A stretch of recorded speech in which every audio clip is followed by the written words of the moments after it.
All right, let's go to the Western Cape now, where Empolweni informal settlement residents whose homes were demolished by city authorities will be provided with shelter. Evictions are not permitted during the lockdown, and it came as no surprise that the province ruled against the city of Cape Town. Aisha Ismail follows the story for us now and joins us live from the Western Cape. Aisha, good afternoon to you. I understand you have the Minister of Human Settlements with you. That is correct, and we are in Empolweni, where the Minister of Human Settlements, Lindiwe Sisulu, has come to address the community.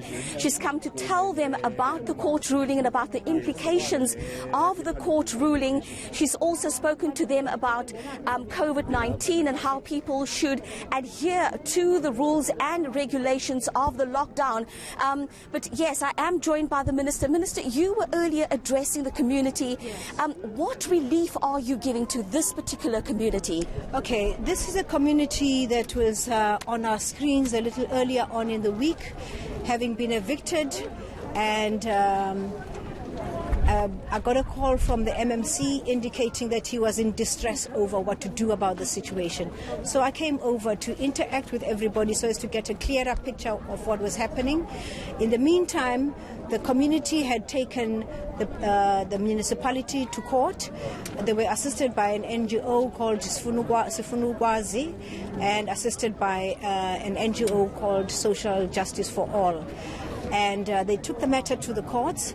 The courts took some time attending to the matter, and their final adjudication is from the list of people who were attached as residents of the place. They could attest that 49 were genuinely here when they were evicted. So they have returned the 49 people. The case is still continuing. We do not know how many more they will still verify as having been bona fide residents of this area. My job as Minister of Human Settlements is to make sure that they are provided for in these circumstances with the necessary sanitation, with the necessary water, and to the extent possible with some form of accommodation.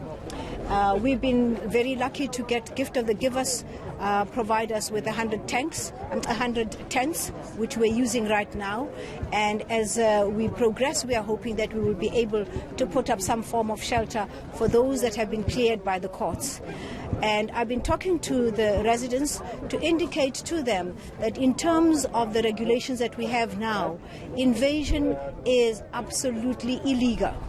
Eviction is absolutely illegal, so that we do not find ourselves in a situation like this, because this is a threat already to all the people who are gathered here.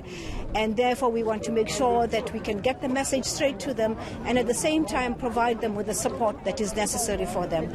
They've been very cooperative. They've adhered to what the court has decided, and we're now dealing with the first 49. They will continue going to court, and we will be here to assist them resettle in conditions that are much better than what we found here. Now, Minister, you're talking about 49 residents and 45 families. How do you prevent other people coming into this area and building shacks or structures? Well, with a shutdown, I cannot imagine that anybody would be carrying whatever those elements that they use for putting up a house in these roadblocks. All these roads are blocked.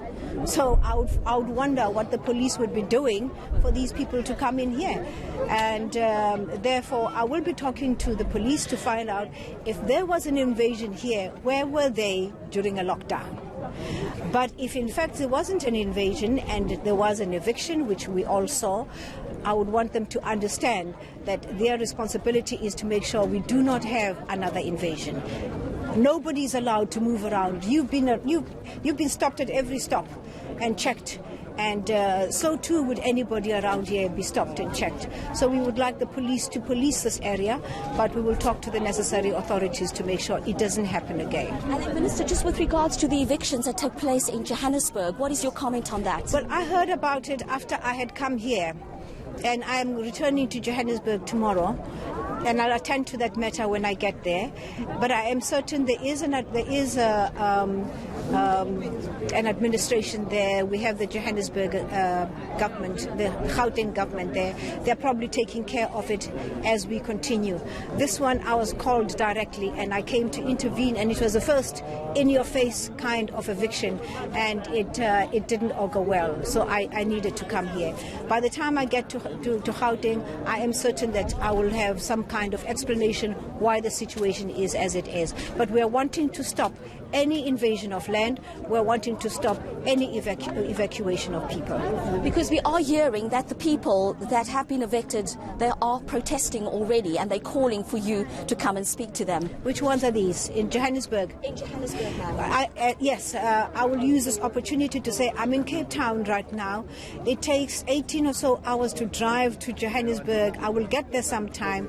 There are no flights around, so they would have to exercise some patience, and I will be there. Right now, I would like them to interact with the government of Gauteng and see what solution we can find, even if it is telephonically. Thank you so much for your time, ma'am. Thank you.